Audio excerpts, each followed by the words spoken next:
To switch gears and bring this full picture with the House GOP leadership holding a press conference now. You can see House Speaker Mike Johnson speaking. Let's go ahead and listen here live on Live Impact News on WCNC Plus. It's 10:38. Because it was a turning point in American history. It could have gone the wrong way. I mean, if that assassin's bullet missed just an inch to the right, or if President Trump would have turned his head just a millisecond later, he would have died on that stage, and this country would have come apart at the seams. But now, because of all this recent success and the president's success, it's easy to forget that just 12 months ago, President Trump was the most vilified politician, arguably, in the history of the country. Democrats spent years persecuting him on all fronts. They impeached him twice. Social media platforms removed his ability to communicate with his supporters. Armed FBI agents raided his home. Democrat judges and prosecutors bent the law to arrest him, and multiple assassins tried to kill him. But God miraculously spared the president's life. I think it's undeniable, and he did it for an obvious purpose. And his presidency and his life are the fruits of divine providence, and he points that out obviously now all the time, and he's right to do so. As President Trump has lived since, with the acknowledgement every day since, he has acknowledged that each new day isn't guaranteed to us. It isn't to any of us, and that's why we're not wasting any time. It's why he remains so strong and resilient. It's why we have such a sense of urgency. President Trump took a bullet to his head. He got up shortly thereafter. He pleaded with the crowd to fight, and then he went on to win a historic election less than 4 months later. America's changed because he survived that day. Think about everything that we've been able to accomplish, and just over the last few weeks. I recounted this on the floor in the speech right after Hakeem finished his endless 8.5-hour, parade of lies. I said it takes a lot longer to build a lie than it does to tell the simple truth, and the truth is on our side. And as John Adams said, facts are stubborn things. We can't wait to talk about the facts, about the big, beautiful bill over this next year and a half or so till the election. But think about everything we've accomplished just the last few weeks. Gas prices hit a 4-year low. The last 4 jobs reports exceeded expectations. The stock market is reaching record highs. We have the lowest monthly border encounters in the history of the United States. Our NATO partners committed to spending 5%, not 2% of their GDP on national defense. We brokered multiple peace agreements and struck many more trade deals, more to come. Significantly damaged Iran's nuclear program, and on July 4th, we did sign the One Big Beautiful Bill. The President signed it into law. It's the most consequential, transformational legislation ever considered in our lifetimes, and we got it done because the Republican Party delivered on the promises we made to the American people. And the President did as well. That list that I just mentioned barely scratches the surface. President Trump has promised the most, and has delivered now, the most successful first 6 months of any president in the modern era, and many argue probably in the history of this great nation. And he's shown no signs of stopping. We won't.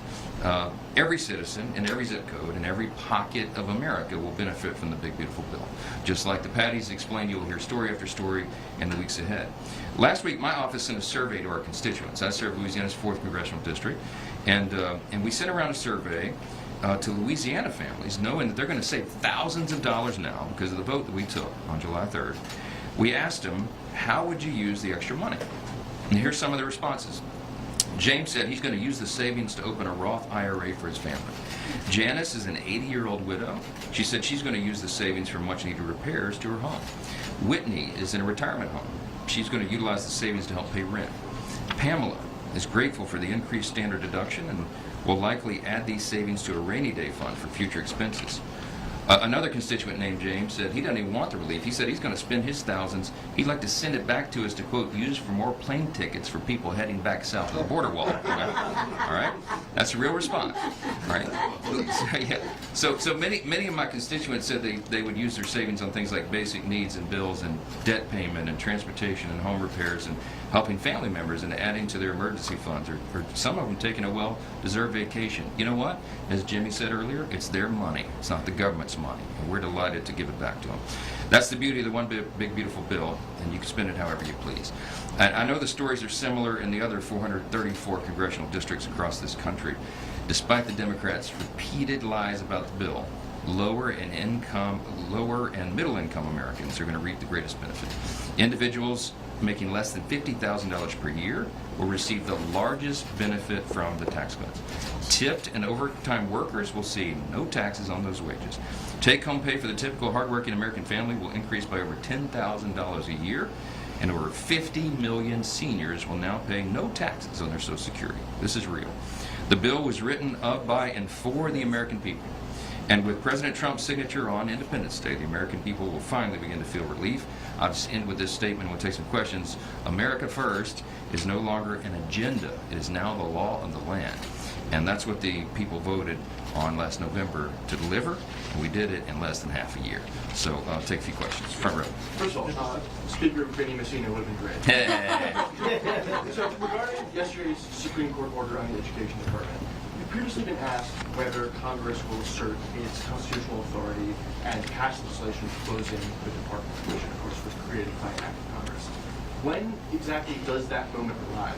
Does the President having, quote, ultimate authority over the Education Department, as was Secretary McMahon's interpretation of the order, not conflict with Congress's legal and constitutional power? At what point does this become a separation of powers conflict? It may not surprise you. I haven't had a chance to digest the Supreme Court opinion from yesterday, whenever it was. Been a little busy, but we'll look into that. I'm a constitutional law attorney. I'm a jealous guardian of Article I authority, but I also know that for decades, the Department of Education, since its creation, the Department of Education wielded by the executive branch. I think that was the intent of Congress as I understood it back then.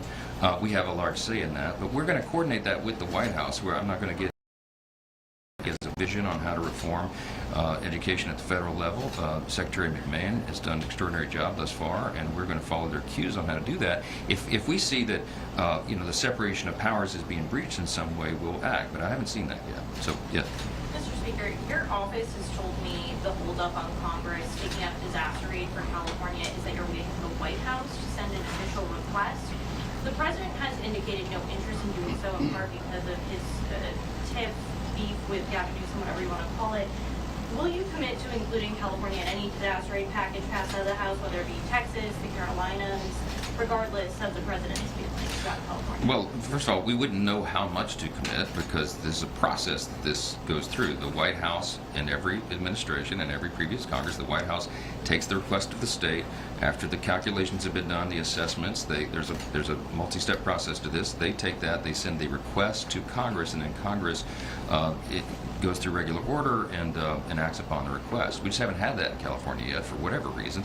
Gavin Newsom seems to enjoy trying to stick his thumb in the eye of the White House and the Congress, which seems to be counter-purpose if he is requesting relief. Look, we're going to do the right thing at the end of the day. We'll take care of the American people. We'll take care of our federal responsibilities. But we've not seen the calculation nor the formal request yet, and I'm going to act upon it until we do. The formal request was sent to your office in February, sir. I would get the request from the White House and the executive branch. That's how this works. We're going to follow the rules. Mr. Speaker, what's the consternation among House Republicans about possible changes to the Recisions bill in the Senate, and what that would be like in terms of timing as you're up against this deadline on Friday? Yeah, the Friday deadline looms. We're encouraging our Senate partners over there to get the job done and to pass it as is. That's what we did. It reflects the intention and the view of the House. This in our view is low-hanging fruit. This rescission package is, you're talking about funding for USAID, the egregious abuses that the DOJ analysis and audits uncovered. We've got to claw that back. The American people, everybody demands that. We can't fund transgender operas in Peru with U.S. taxpayer dollars, right? So come on. The NPR and PBS components this is, in our view, the misuse of taxpayer dollars. They're biased reporting. They're not objective. They pretend to be so. They have for a long time. And the people don't need to fund that. I mean, we're in an age of, you all know, you work in the industry. I mean, media is so multifaceted now. There's so many avenues and areas for information. And while at its origination, NPR and PBS might have made some sense, and maybe it does now, but it shouldn't be subsidized by taxpayers. So these are simple questions to answer for us. The House has acted appropriately, and I hope the Senate will do the same. I've urged them, as I always do, to please keep the product unamended because we have a narrow margin and we got to pass it. But we're going to process whatever they send us whenever they send us, and I'm hopeful that it'll be soon. What's this say about the mission if you're unable, though, to pass those things? So, I mean, the idea that, Republicans talk about cutting the spending, and if there's a conflict, then you can't get it done through that bill? I don't accept defeat, Chad, so we'll see what happens. Thank you, Mr. Speaker. Homeland Security Committee Chair Mark Green will be leaving on the 20th. Have you talked to any of the contenders and who can succeed him? How much do you want to weigh in on that? Yeah, I've talked to all of them, and we have an embarrassment of riches in the House Republican Conference. We have very highly qualified people who are willing to step up. They're all highly respected among their peers, so it'll be quite a horse race there. And I'm not going to put my thumb on the scale and try to influence that one way or the other. We have a here. We respect the process, and that we have a steering committee that's composed of leaders and representatives from across the conference, and they'll hear the presentations of the candidates, and then they'll make the due decision. But it's going to be a tough race because there's some tough people, great men who step forward, and we'll see how it shakes out. So thank you all. Appreciate it. Thank you. Thank you so much. Thank you. Appreciate it. And you've been watching live a press conference from the GOP leadership talking about the One Big Beautiful Bill as House Speaker Johnson spoke to many parts of the bill. It's a big document, speaking on the latest as they talk about their victory in the House and the Senate with that bill.